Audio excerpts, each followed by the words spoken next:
It is noon in the middle of a heat wave, and your patio looks like a crime scene. You walked out there this morning with your coffee, watered everything nice and deep, felt pretty good about yourself. Now it is 3 in the afternoon and half your pots have gone flat. The lettuce has collapsed like a wet paper towel. The spinach shot up a tall flower stalk overnight and turned bitter as an aspirin. The tomato leaves are curling in on themselves like they are trying to disappear. And you are standing there with the watering can again, second-guessing everything, wondering if you just do not have the touch for this. You have the touch. What you have been handed is bad information. Because the garden center will not tell you this when you are loading your cart in April.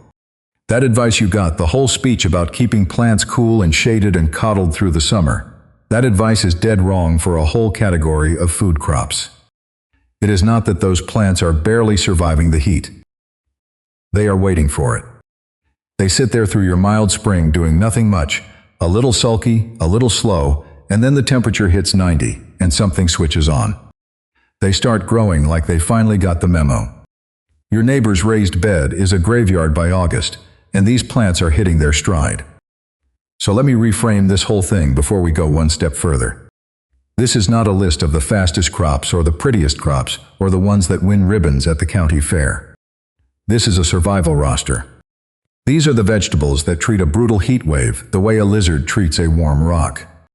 And every single one of them grows just fine in a pot on a patio, a balcony, a fire escape, a driveway, wherever you have got some sun and some space. You do not need a yard. You do not need an irrigation system. You need the right plants, and a couple of tricks I am going to hand you. Let us start with the crop that basically invented the idea of loving the heat. Okra. If you have never grown okra, picture a plant that looks a little like a small tropical tree, with big soft leaves and flowers that could pass for hibiscus, because they are actually cousins. And okra does something almost no other vegetable does. It gets happier the hotter it gets. The folks at Growing in the Garden, who garden in the low desert where summer is not a season so much as an event, point out that okra keeps flourishing when temperatures climb above 90, and it will keep right on going even as the thermometer flirts with 100 degrees. That is not a plant tolerating heat. That is a plant that ordered the heat off the menu on purpose. Think about what that means on a practical level. The window when your cool weather greens are throwing in the towel, the exact stretch of July and August when you feel like a failure, that is peak okra season. While the lettuce is bolting, the okra is podding. You go out in the evening, and there are these little green pods that were not there yesterday, and if you leave them 2 more days they get woody, so you had better pick them, and picking them makes the plant produce even more. It is one of those crops that punishes you for neglect by making you harvest constantly, which is the best kind of problem a gardener can have. For a container, okra wants room for its taproot to dig down. A 5-gallon pot is the floor, and you want that pot to be at least 12 to 15 inches deep. Oregon State University's vegetable guide notes that okra germinates best in warm soil, so do not rush it into a cold pot in early spring hoping for a head start. It will just sit there and sulk and maybe rot. Wait until the nights are genuinely warm. 1 plant per 5-gallon pot, full sun, all the sun you can throw at it, 6 hours minimum, and honestly the more the merrier. Now here is a heat wave detail that catches a lot of new gardeners off guard. Burpee and plenty of other growers will tell you to use a dark pot to soak up warmth, and that is great advice in a cool climate. If you are in a real heat wave in a hot zone, a black plastic pot baking on a concrete patio can drive the soil temperature past a point that actually shuts the plant down. Think about the difference between a warm bath and a boiling one. The plant loves the warm bath. The boiling one cooks its roots. So in serious heat, go with a light-colored fabric grow bag or a terracotta pot, or nest that dark pot inside a bigger one with an inch of air between them. Water it deep in the morning, let the top inch dry out before you water again, and okra will carry you straight through the ugliest weeks of the summer. There is one habit that separates people who get a bowl of okra from people who get a handful. You have to pick it small and pick it often. Those pods size up fast in the heat, faster than you would believe, and a pod that looked perfect on Monday can be tough and stringy by Wednesday. So make it a routine. Every couple of evenings, when the sun is off the patio and the plant is not sweating, you go out with a pair of scissors and take every pod that is 2 or 3 inches long. Think of it like a bakery that has to keep the ovens running. The more you take off the shelf, the more the plant bakes to replace it. Stop picking, and the plant reads that as permission to quit, because from its point of view the whole job is done once a few pods go to seed. Keep picking, and it never gets to feel finished, so it just keeps making more all summer long. Budget-wise, this is one of the best returns you will ever get from a pot. A single seed packet costs about the price of one sad little clamshell of okra from the grocery store, and one healthy plant in a 5-gallon pot will outproduce that clamshell many times over across a season. You are not just growing food. You are quietly refusing to keep paying grocery prices for the one crop that loves your weather most. Once you have got okra going, you will notice something. It is not lonely up there in the heat. It has friends. Which brings me to the second crop, and this one has a secret that makes the heat wave work for you instead of against you. Hot peppers. Now, sweet peppers can get a little fussy when it gets truly scorching, and their flowers sometimes drop in extreme heat. But hot peppers, the chilies, the jalapenos and serranos and cayennes and all their fiery relatives, they play a completely different game. And to understand it, you have to think about where the heat in a hot pepper actually comes from. That burn on your tongue is a chemical called capsaicin, and the plant does not make it for your enjoyment. It makes it as a defense, a stress response, a way of telling the world to back off. Here is the beautiful part. Stress makes more of it. Garden Myths, which is run by a fellow who is genuinely allergic to garden nonsense and checks things against actual studies, lays it out plainly. Peppers grown in hotter, sunnier conditions tend to develop higher capsaicin levels. High temperatures during the fruiting stage push the plant to crank out more of that fiery compound. Harvest to Table says the same in different words. Stress from high heat, from a little bit of drought, from a plant that has to work for its living, all of it turns up the pungency. So walk that logic all the way through. The heat wave that is torturing your lettuce is not just tolerated by your hot peppers. It is the ingredient. It is the seasoning. A jalapeno grown in a cool, mild, easy summer comes out kind of flat and green tasting, more of a suggestion than a chili. That same variety grown through a punishing heat wave, in a pot on a blazing patio, comes out with real character, real fire, the kind of pepper that actually does something when you drop it in a pot of beans. You are not fighting the weather. You are letting the weather cook your food before you even pick it. For containers, hot peppers are almost embarrassingly easy.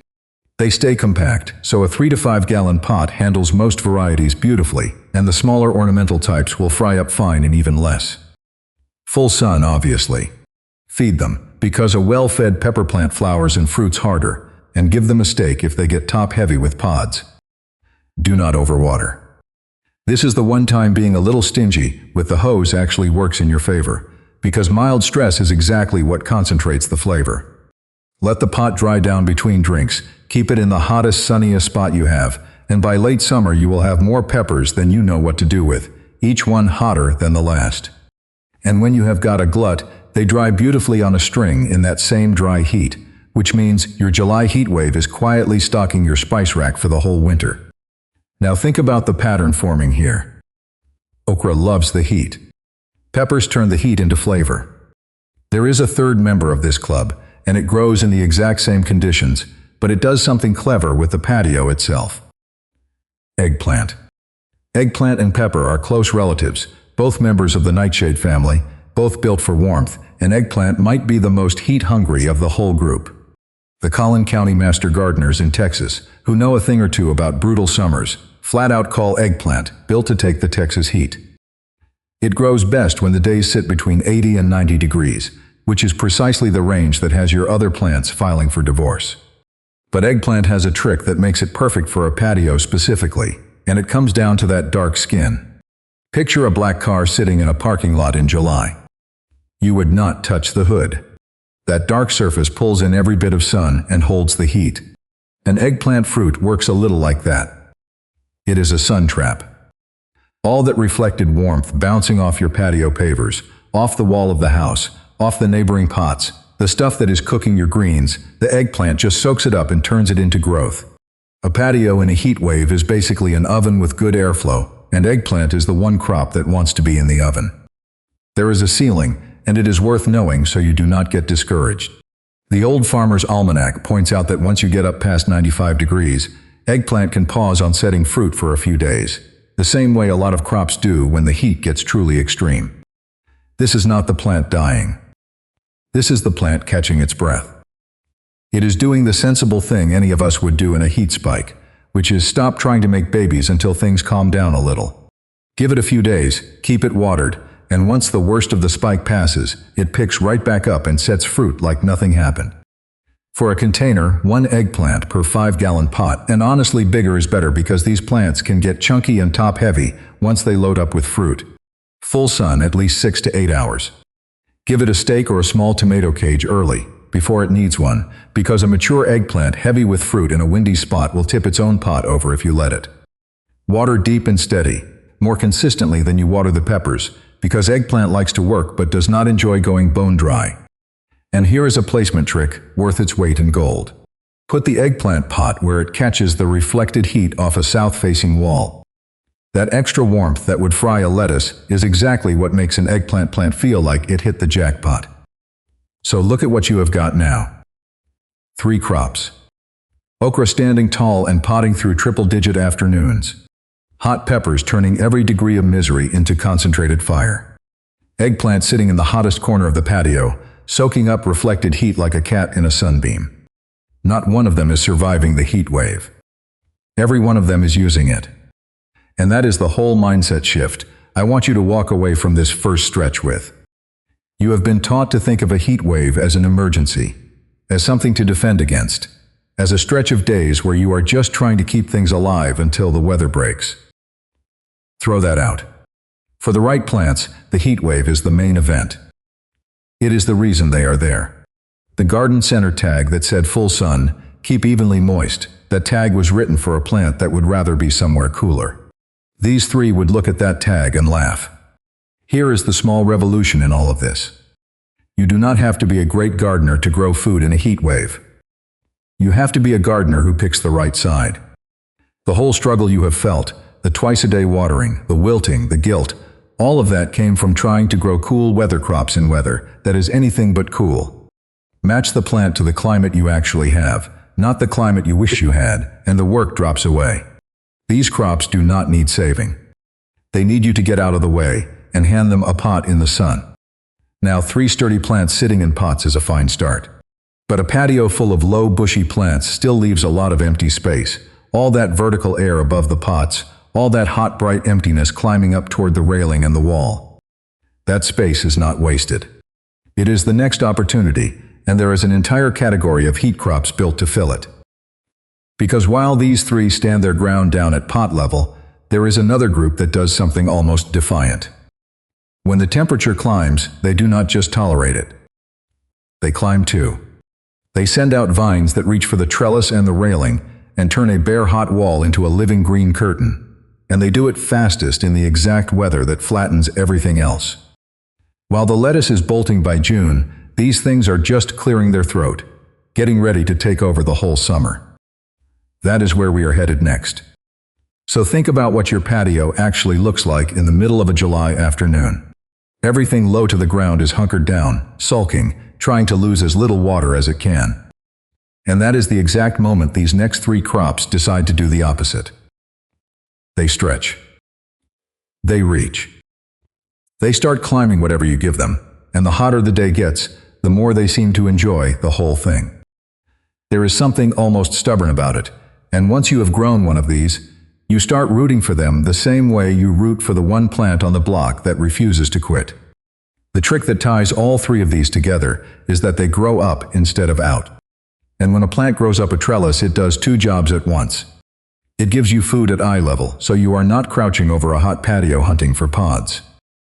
And it throws a curtain of leaves over the pot underneath, which shades the soil and keeps the roots cooler through the worst part of the afternoon. A pot in full sun with bare soil on top can get genuinely hot down where the roots live. A pot with a leafy vine standing over it stays several degrees kinder. So these vines are not just feeding you. They are air conditioning their own container for free. Keep that idea in your back pocket, because it changes how you think about every tall crop from here on out. Let us start with the one that surprises people the most, because it wears a name that lies to you a little.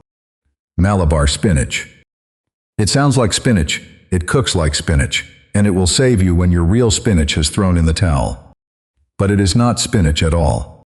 According to North Carolina State Extension, Malabar spinach is Bacella alba, and it sits in a completely different plant family than the true spinach you know.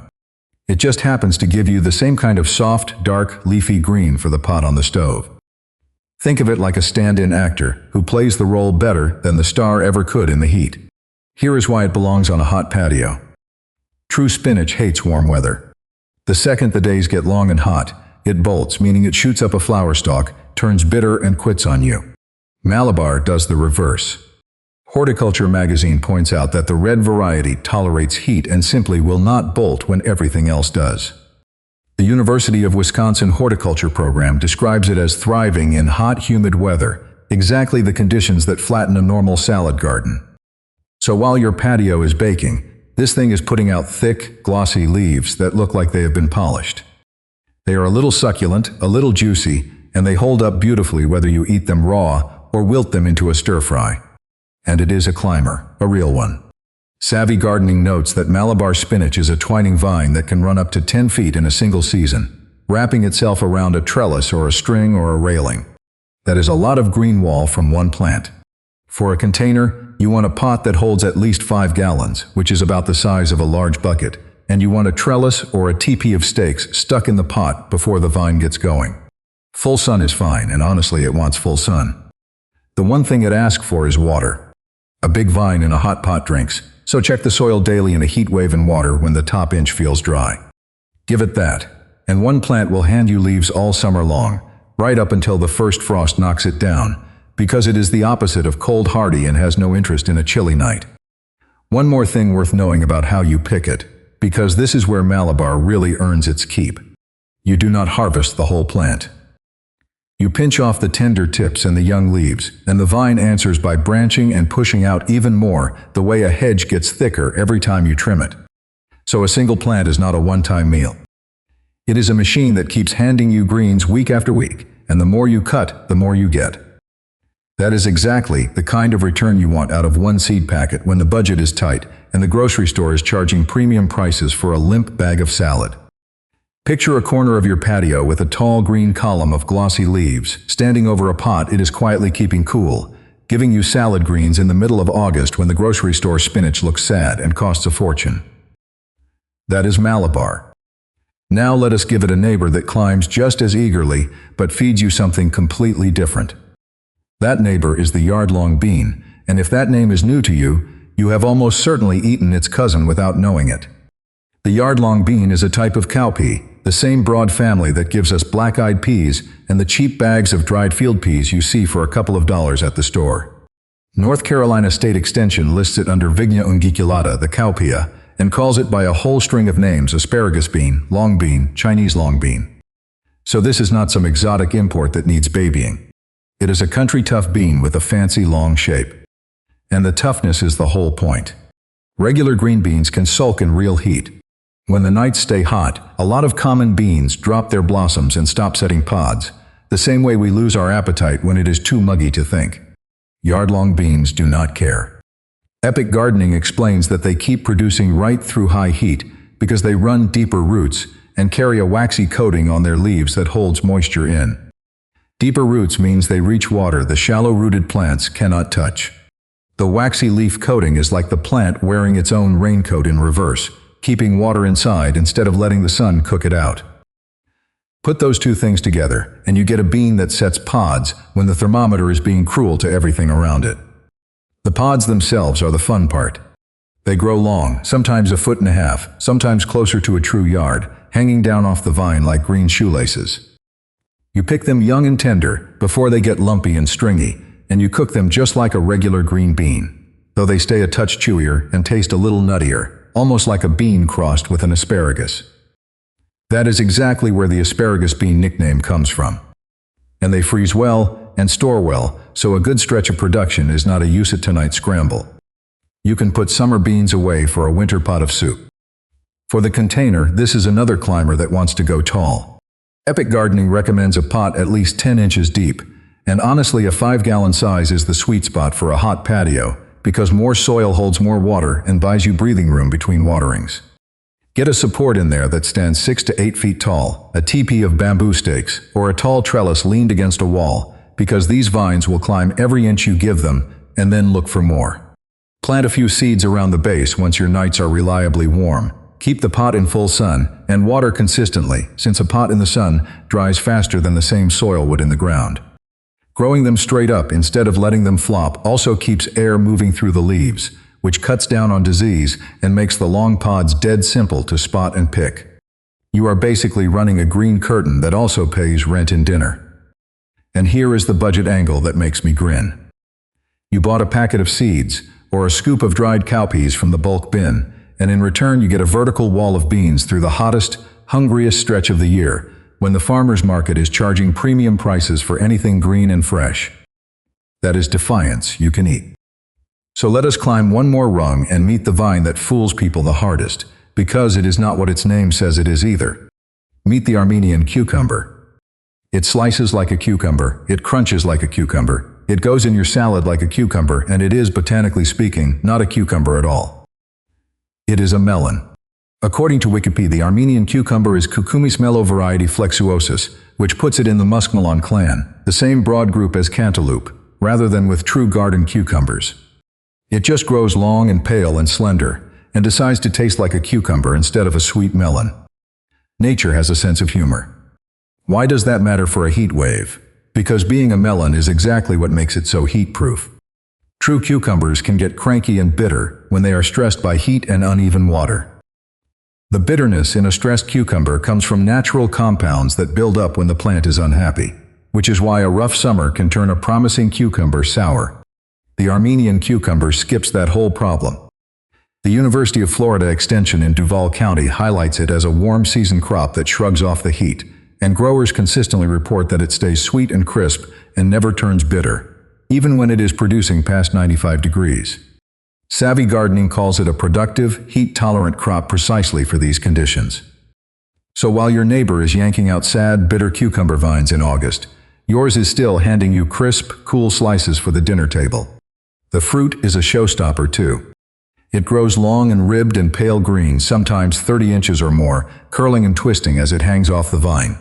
The skin is so thin you do not even peel it, and there is no bitterness to trim away, so it is honestly less work than a store cucumber. Here is the one harvest tip that matters most. Pick them on the young side, when they are around a foot to a foot and a half long and still slim, because that is when the skin is tender, and the seeds are barely there. Leave one on the vine too long and it turns tough and seedy, and worse, it signals the plant to slow down. Keep picking young, and the vine keeps pumping out more. The same cut-and-come-again logic you saw with the Malabar. Growing in the garden notes that it does best trellised, both to keep the long fruit straight and to lift it up off hot ground. As for timing, most sources put it around 60 to 75 days from seed to your first harvest, which lines up neatly with the heart of summer. Plant it when the weather turns warm, and you will be cutting cucumbers right when the heat wave is at its meanest. In a container, treat it like the vigorous vine it is. Go big on the pot, at least 5 gallons and bigger if you can swing it, because a larger volume of soil handles heat better and does not dry out as fast, which matters enormously for a fruit that is mostly water. Full sun, a tall sturdy trellis, and steady watering are the whole recipe. Growing in the garden makes the point that the bigger soil volume is what helps the plant ride out the heat, so this is not the crop to cram into a little nursery pot. Give it room, give it something to climb, and it climbs the way the other two do, standing over its own pot and shading the roots while it works. By now you are seeing the pattern. Every single one of these vines is doing that same double duty, feeding you up top and cooling itself down below.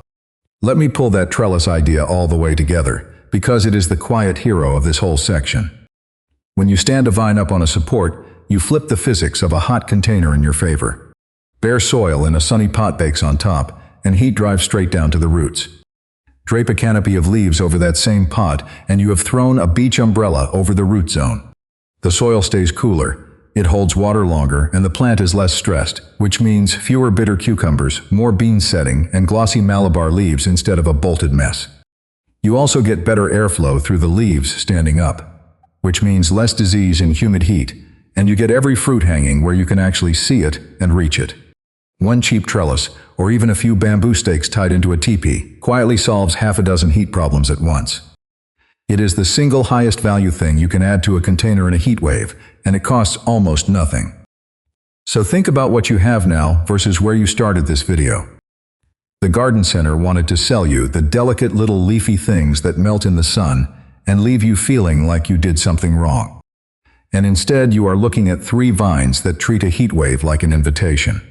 A Malabar spinach that hands you salad greens when true spinach has quit. A yard-long bean, cousin to the cheapest dried peas in the store, that sets pods through weather that shuts other beans down. And an Armenian cucumber, secretly a melon that stays sweet and crisp long after ordinary cucumbers turn bitter and give up. 3 vertical green walls, each one shading its own pot, each one paying you back in food through the toughest stretch of the year. That is the defiant part of a heat-proof patio. These crops do not just survive the summer. They take it over. They fill the vertical space, they cool their own roots, and they keep producing while the calendar keeps climbing. Once you have watched a bare stake turn into a 10-foot column of leaves and hanging pods in a single hot summer, the heat stops feeling like the enemy and starts feeling like the engine. But climbing is only one way to win against a hot patio.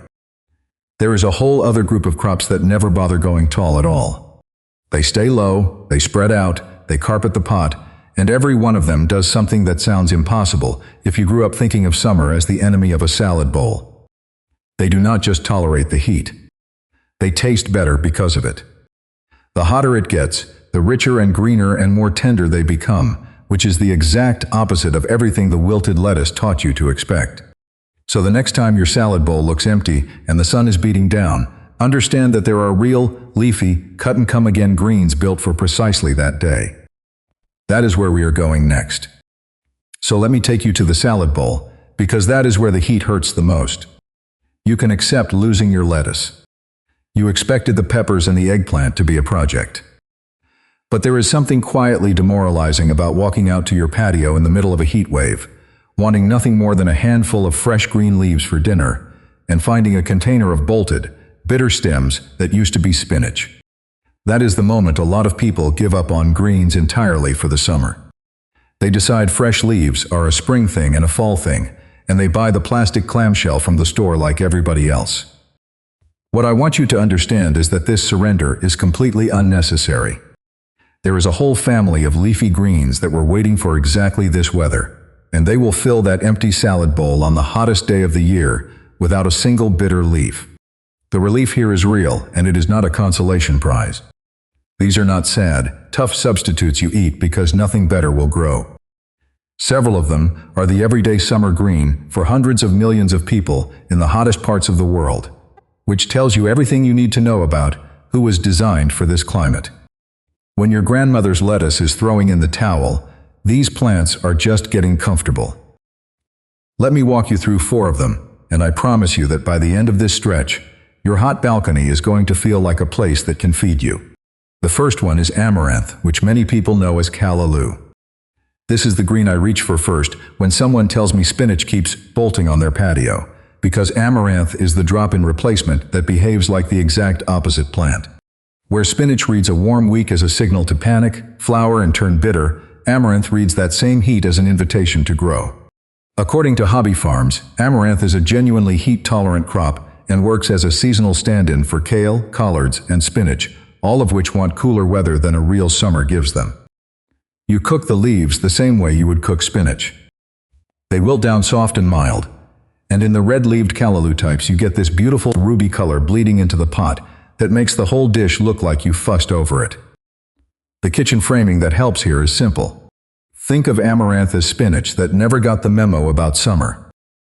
Everything you would do with a bag of spinach, you can do with a bowl of amaranth leaves, except this plant is cheering when the thermometer climbs into the 90s. And the speed of it is the part that makes people fall in love. Kids Gardening notes that you can start picking young leaves and tender stem tips once the plant is only 6 to 8 inches tall, and Hobby Farms describes leaves being ready to harvest within about 20 to 30 days in good conditions. That is a green that goes from seed to your plate faster than the heat wave lasts. Better yet, this is a cut-and-come-again crop. When you snip the top growth, Kids Gardening explains, you push the plant into bushy side shoots, and it will often resprout and hand you a second and even a third round of greens off the same plant. For a container, give amaranth a pot at least 10 to 12 inches deep, because these plants want to send down a solid root system that keeps feeding all that leaf production. A 5-gallon bucket with holes drilled in the bottom is honestly perfect, and if you keep pinching the tops to eat, you will keep the plant short and leafy instead of letting it stretch up toward its grain-producing flower heads. That is the little secret with amaranth. It is a global crop grown 2 different ways. Let it mature and it gives you the tiny nutritious grain that feeds families across Africa, Asia, and the Americas. Keep cutting it young and it stays a tender salad and stir-fry green all season long. On a balcony, you want the second version, and all it takes is a pair of scissors and a little greed. The hungrier you are for those leaves, the healthier the plant stays. Now, amaranth is a plant you have to sow, and it grows fast, but it grows up. If you want a green that spreads out and covers the soil like a living mulch, keeping your container cool while it feeds you, then you want the next one, and it is one of the most reliable summer greens I know. That green is New Zealand spinach, and the name is doing you a favor by telling you exactly what to do with it and lying to you about what it really is. It is not related to true spinach at all. Savvy Gardening points out that New Zealand spinach comes from an entirely different plant family. But the tender young leaves taste so close to the real thing, mild and soft, that you will not miss the original. The difference is in the temperament.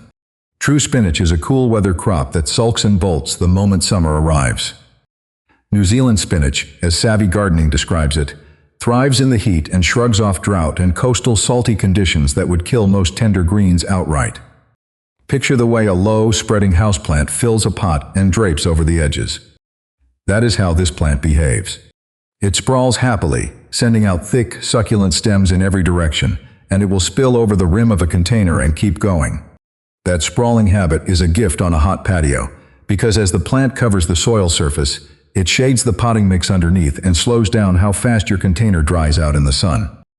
The plant becomes its own mulch. You are getting dinner and a cooling blanket for the roots out of the same crop. For containers, Harvest to Table recommends a pot at least 10 inches deep, and Savvy Gardening suggests you can fit 2 plants in a 5-gallon container, or use anything 3 gallons or larger. Because it wants to spread, a wider, shallower pot or a window box suits it beautifully. You harvest it the same forgiving way you harvest amaranth. You pinch off the tender tips, about the top 3 inches of each stem, and the plant responds by branching out and giving you more. The more you pick, the bushier and more productive it gets. There is one small kitchen note worth passing along. Older leaves of New Zealand spinach are best cooked rather than eaten raw, and a quick blanch in boiling water followed by a rinse handles that beautifully. Stick to the young tips for salads and cook the rest.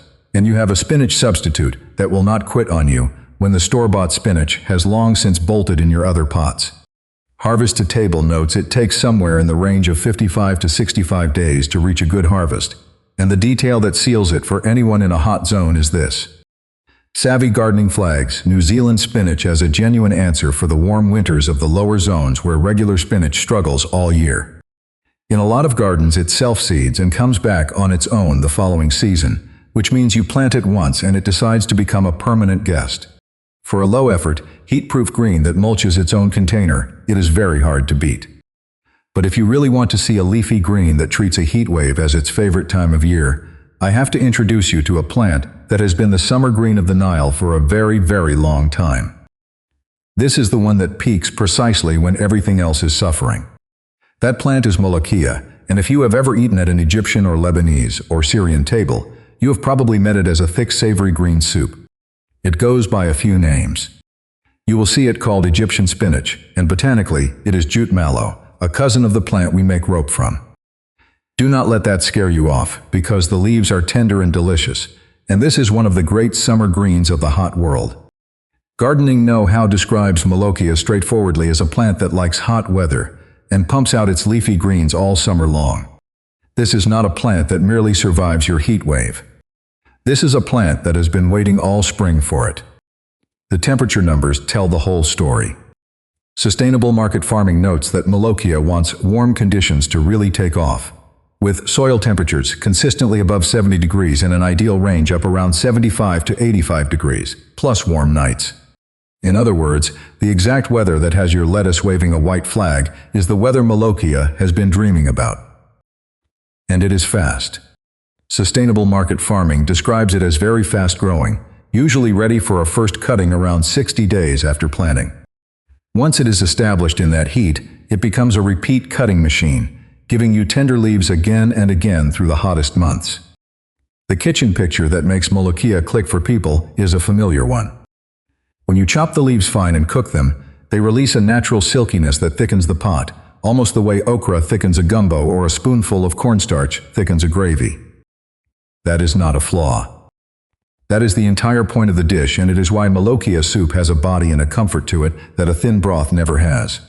If you already fell in love with the okra from earlier in this video, Malokia is its leafy cousin, and the two of them will happily share your patio and your dinner table, both thriving in the same brutal sun that sent your spring crops packing. For a container, Malokia grows tall and upright, so give it a deeper pot, at least 12 inches, and be honest with yourself about one thing. Gardening, no. How is clear that Malokia in a container does? Well, as long as you keep it consistently watered through the hot weather. This is not a drought crop like some of the others on this list. It is a heat crop that still wants a steady drink, so a self-watering container or just a committed morning watering routine keeps it lush.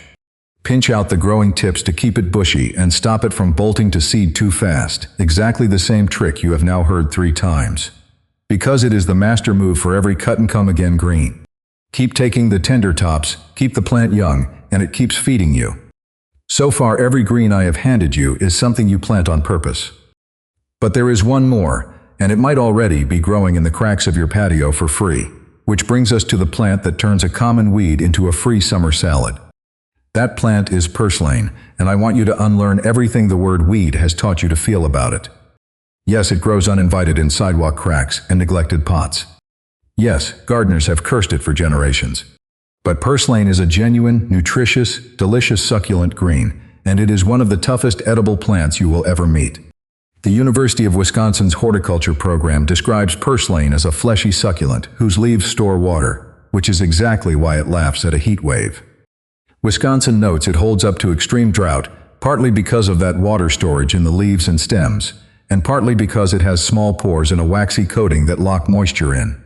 This is a plant built like a tiny canteen. It carries its own water supply in its leaves.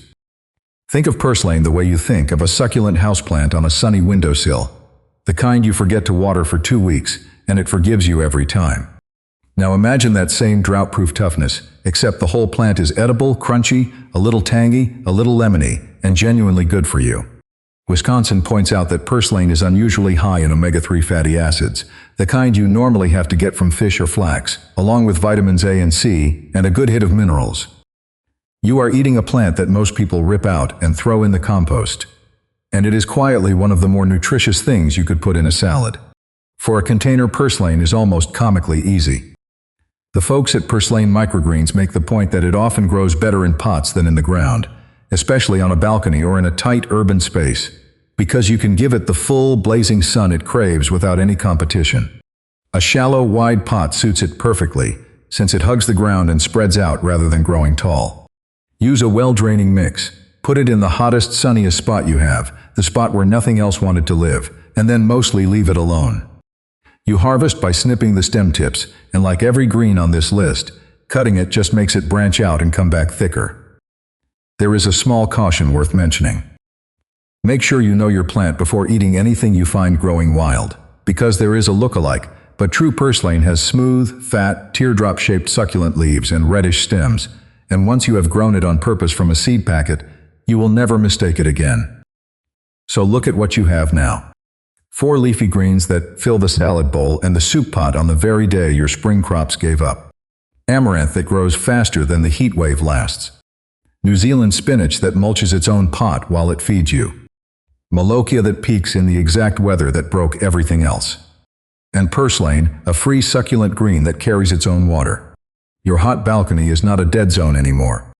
It is a working kitchen garden, and it is producing tender leaves at the peak of the summer when everyone else is buying wilted greens in plastic. And there is one common thread running through all four of these greens that points exactly where we go next. Every green in this stretch still wanted at least a regular drink of water, and Molokia genuinely demanded it. But there is a whole other group of container crops that do not just tolerate a missed watering. They want to be neglected. These are the drought-proof survivors that turn a forgotten, baking corner of your patio into real, filling food while asking for almost nothing in return. If greens gave you relief, these next ones are going to give you something better. They are going to give you abundance. So let me start with the one that will surprise you the most, because it hides its best trick underground. The sweet potato is not a delicate thing you baby along. It is a heat-loving vine that treats a scorching afternoon like a warm bath, and it gives you 2 harvests from a single pot instead of 1. Think about that for a second. Most crops give you the fruit, or they give you the leaf. This one hands you both, and it does it in the exact conditions that make lettuce give up and turn to mush. Here is how it works in a pot. You do not start sweet potatoes from a seed packet. You start them from slips, which are just little rooted shoots that sprout off the potato itself, and you tuck those slips into a deep container once the soil has warmed up. The plant sends a fat, snaking vine over the rim of the pot, and it keeps going. It will cascade down the side of your container like a green waterfall, softening the ugly plastic edge and shading the soil underneath so the roots stay cool. That cascade is not just pretty. Every one of those leaves is dinner. According to the University of Maryland Extension, sweet potato leaves are edible, and you can cook them down like spinach, which means you can pick a handful of tender young leaves all summer long without touching the tubers below. And while you are eating the greens off the top, the real reward is quietly growing in the dark. Down at the bottom of the pot, the plant is stacking up starchy tubers, the kind you roast in the fall when the heat finally breaks. It is like having a slow cooker running in the corner of your patio the whole season. You are not standing over it. You are not stirring it. You just walk past it every day, snip a few leaves for the pan, and let the machine underground do the heavy work. The container part is easier than you would guess. You want depth here, not width, because the tubers need room to swell downward. Epic Gardening recommends a container that holds around 15 to 20 gallons for a proper harvest, though a 10-gallon pot will carry a single plant just fine if that is what you have on the balcony. Give it good drainage, because the one thing this desert-hardy vine will not forgive is sitting in a swamp. Wet feet rot the tubers. But once those slips take hold, the watering demand drops off a cliff. The Old Farmer's Almanac notes that after the first couple of weeks of daily watering to get them established, a sweet potato in a pot is happy with about 1 deep drink a week. 1 watering. 7 days of triple-digit sun. And it keeps climbing. That is the pattern you are going to see again and again in this section. A little patience at the start, and then a crop that carries itself. And if the sweet potato feels almost too generous with its 2 harvests, wait until you meet the bean that produces on practically nothing at all. Because the next one is a genuine desert survivor, and its whole life story is written in drought. The tepary bean is a little dried bean with a very old resume. Indigenous farmers across the American Southwest and northern Mexico grew this thing in some of the driest, most brutal ground on the continent long before anyone had a hose or a sprinkler. That history matters because it tells you exactly what this bean expects from you. It expects almost nothing. And that is the point. If you have ever bought a bag of cheap dried beans at the store and thought, I could probably grow those, you are close to the truth here. Tepary beans are cousins of the ordinary beans you already cook, but they have a superpower the grocery store kind never developed. According to the description on Wikipedia, tepary beans are among the most drought and heat-tolerant legumes in the world, so much so that in the desert they can reach maturity on nothing more than a couple of good monsoon rains. Let that picture sit for a moment. A crop that fills its pods on 2 rains. Not 2 waterings a day like the plants that were breaking your heart. 2 rains a season. The way it pulls this off is simple, and you can picture it like a person packing for a long trip through empty country. The tepary bean sends its roots down deep and fast, reaching for water far below the surface while the plant up top keeps its leaves small and tough to lose as little moisture as possible to the sun. It is a plant that travels light and digs deep. In a container you cannot give it a bottomless well to reach into, but you can copy the idea. Use a tall pot rather than a shallow bowl, fill it with a gritty, fast-draining mix, and let the surface actually dry out between drinks. Growing in the garden points out that tepary beans want that dry cycle. Overwatering is the fastest way to ruin them, because too much moisture makes the plant grow lazy and leafy, instead of setting the pods you actually want to eat. Here is the honest truth about tepary beans that most sunny videos skip. They ask you to change your instincts. Every gardener alive has been trained to fuss, to water, to hover. This bean punishes all three. It wants to be left alone in the harshest corner of the patio, the spot that bakes against a south wall where nothing else will stand. And it thanks you for that neglect with a pot full of protein-rich, storable beans. You dry them, you keep them in a jar, and you cook them in the dead of winter from a crop you barely watered in July. That is not gardening in the usual sense. That is closer to farming the sun itself. And once you have wrapped your head around a crop that produces on drought, the last one in this trio is going to feel like pure celebration. Because the roselle does not just survive the heat wave. It waits for it, and then it throws a party. Roselle is a kind of hibiscus, and if you have ever sipped a tart, ruby red iced tea and wondered what gives it that bright, cranberry sauce snap, there is a good chance you were drinking this plant. It is the same tangy flavor you find in Agua de Jamaica across Mexico and the Caribbean, and it grows into a tall, handsome shrub that adores exactly the kind of blistering, humid heat that flattens everything else on the balcony. Where your tomatoes are sulking and dropping their flowers in the swelter, roselle is standing up straight and getting stronger. The part you harvest is not the flower petal, which is a lovely detail most people get wrong. You are after the calyx, the fat, fleshy red cup that forms and swells right after the flower fades. You pluck those plump red cups, you dry them or use them fresh, and you steep them into that gorgeous, sour, iced hibiscus tea that costs a small fortune in the fancy grocery aisle. Picture a big glass jar of it sweating on a hot afternoon, the color of a sunset made from a plant that grew in a pot on your patio while the heat wave raged. That is the payoff. And the leaves are edible too, with the same lemony tartness, so you can toss young ones into a stir-fry or a salad while you wait for the calyces to form. Now roselle asks for two things, and if you give it both, it is remarkably easy. First, it wants real warmth to get going. Gardenia notes that you should not even set roselle out until the soil has warmed to at least 75 degrees, because this is a true tropical plant that treats a chilly spring like an insult. Second, it wants patience, because it is what growers call a short-day plant. According to Southern Exposure Seed Exchange, roselle holds off on blooming until the days grow shorter later in the season, so the flowers and those precious red calyces tend to arrive in the cooler tail end of summer and into fall. That is not a flaw. It is a promise. All those long, punishing summer days are the plant loading up, building a big leafy frame so that when the light shifts, it can crank out calyces by the handful. For the container, roselle wants room because it wants to grow into a genuine shrub. Growing in the garden suggests a large pot, on the order of 20 gallons or more, so the roots have space to support all that top growth, and a stake or a bit of support helps once it gets tall and top-heavy. Well-draining soil again, full brutal sun again, and you have a plant that turns the worst corner of your patio into a tea garden. It is the same trick as the sweet potato and the tepary bean, just dressed up in a party outfit.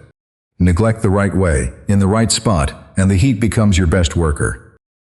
So step back and look at what these three have in common, because this is the whole secret of this section.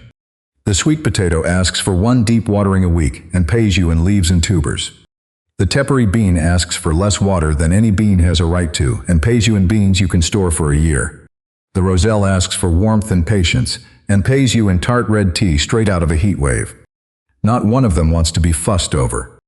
Not one of them wilts when the thermometer climbs into triple digits. They are built for the exact weather that makes ordinary gardeners give up in July. There is a quiet dignity in that, especially if watering has become a struggle for you. Maybe bending to check the soil twice a day is hard on your knees. Maybe you travel, or the summer heat keeps you indoors, and a garden that demands constant attention feels like a burden instead of a joy. These three crops solve that problem at the root. They do not need you hovering. They need you to pick the right pot, the right dry corner, and then to trust them. That is a garden that fits a real life, not one that runs it. And here is the thing that changes how the whole patio feels once these workhorses are in place. Before, an empty scorched corner felt like a defeat, a spot where nothing would grow, a reminder of the plants you had lost. Now that same corner is the most productive real estate you own. The sweet potato is cascading over its rim, the tepary bean is quietly filling its pods against the hot wall, and the roselle is standing tall and green, gathering strength for its ruby harvest. What used to be the problem is now the engine. That is abundance, and it did not cost you a fortune or an hour a day. It cost you the willingness to plant the right things and get out of their way. A quick word on the containers themselves, because it ties these three together. Notice that every one of them wanted depth, and it wanted drainage. The sweet potato needs depth for its tubers to swell down. The tepary bean needs a tall pot and a gritty mix so its deep roots have somewhere to go, and the surface can dry out. The roselle needs a big pot to anchor a shrub and drainage so its tropical roots never drown. Depth and drainage. If you remember nothing else about growing tubers and taproot crops in a heat wave, remember those two words. A deep pot with good drainage is a home these tough plants understand, and it is the difference between rot and reward. You can also do a small kindness that pays you back all summer, and it costs nothing. Group these pots together rather than scattering them across the patio. When their containers sit close, the plants shade each other's soil and slow down how fast the pots dry out in the sun. A cluster of pots holds onto moisture far better than the same pot spread out and roasting alone. It is the same reason a single pea in a big cold pot bakes, while a crowd of them holds their warmth and their water. Think of it like a stew that stays hot in a full pot longer than a thin broth in a wide pan. Company keeps them comfortable.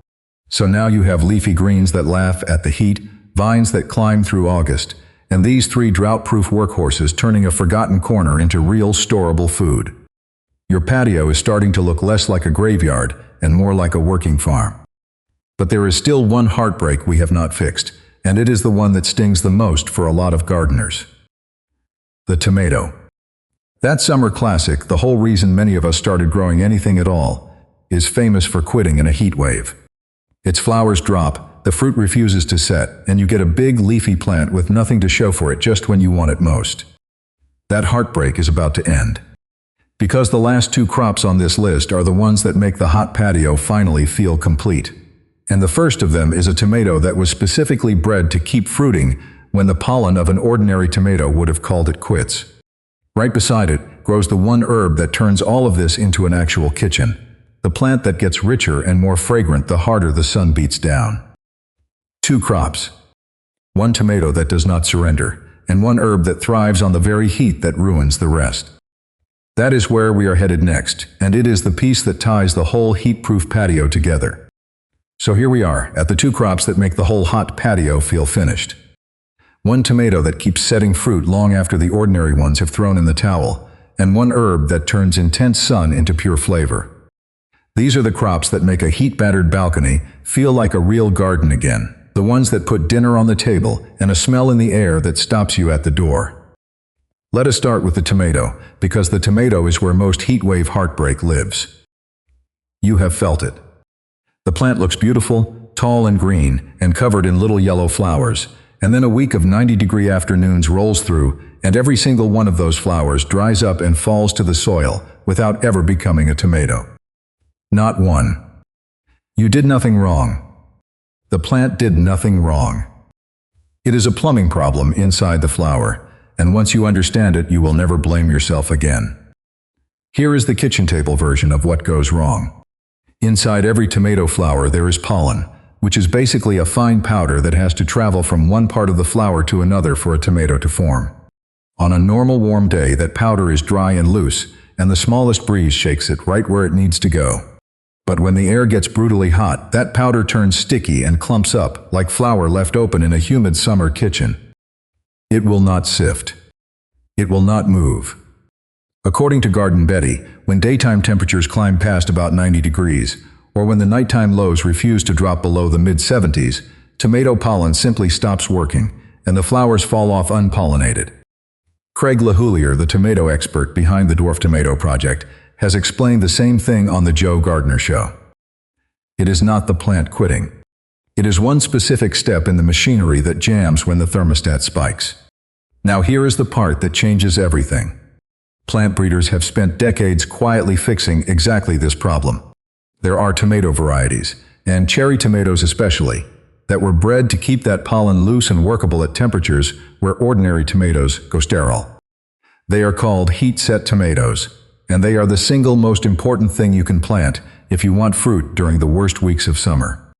The cherries are your best friends here because small fruit sets faster and forgives more. Look for names like Sungold, which the tomato experts describe as a vigorous grower that keeps setting fruit right through peak summer heat. Look for Black Cherry, which keeps going when the big beefsteaks have long since surrendered.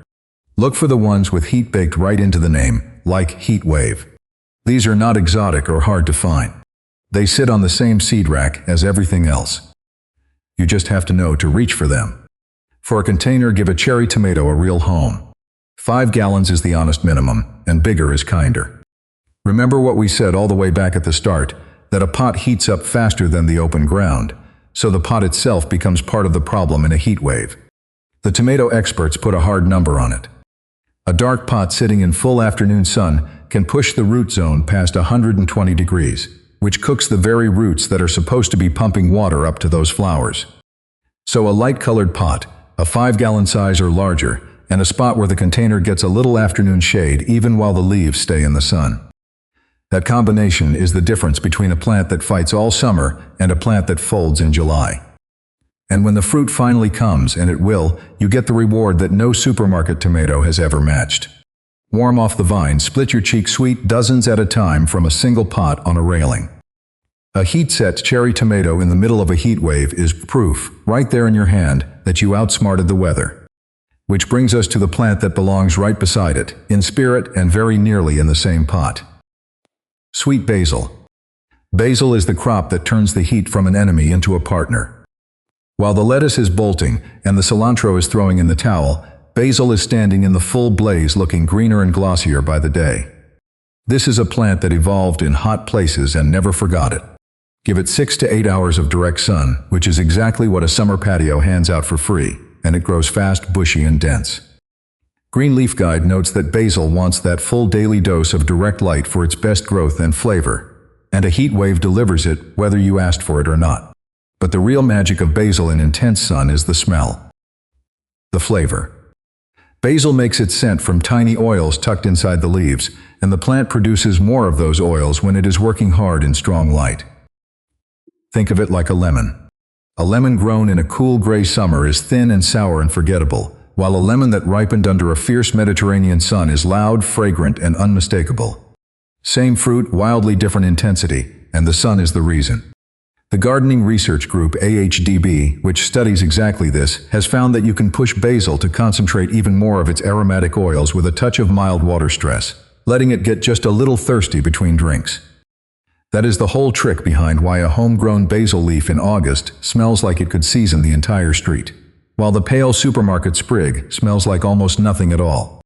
Your hot patio is not stunting your basil. It is seasoning it.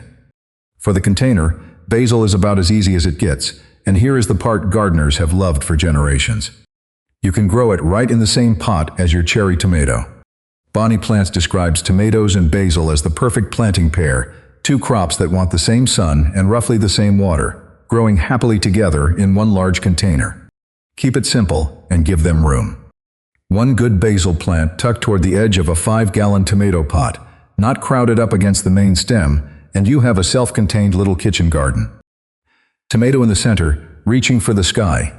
Basil around the base soaking up the heat, both of them thriving on the same weather that is flattening the rest of the neighborhood.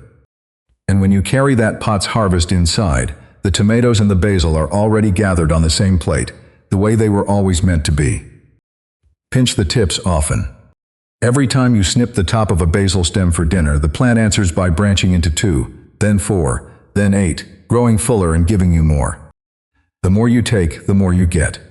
A single well-pinched basil plant on a sunny railing will feed a summer of pasta, sandwiches, and cold glasses of water, with a leaf floating on top, and it will keep going right through the hottest stretch of the year, while everything green around it struggles.